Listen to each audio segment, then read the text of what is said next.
বাবা সোহেল, হ্যাঁ আব্বাজান। একটু দাঁড়াও, তোমার সাথে কিছু কথা ছিল। হ্যাঁ আব্বাজান বলেন। আচ্ছা বাবা, কথা পরেই কই, কিন্তু তুমি এই ভর সন্ধ্যাবেলায় কই রওনা দিলা বাবা?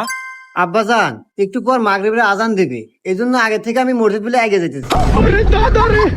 আহ বাবা, তোর কথা শুনে বুকটা ভরে গেল। তুই কত খারাপ ছিলি, বন্ধু বান্ধবের সাথে আজে বাজে নেশা করতি। যাক, তোকে যে আল্লাহ এত ভালো বানাইছে, এজন্য আমি আল্লাহর কাছে শুকরিয়া আদায় করি, আলহামদুলিল্লাহ।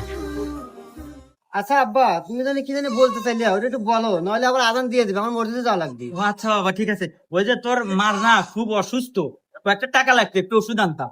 ও আচ্ছা আব্বা, দিতেছি। रुको जरा खत्म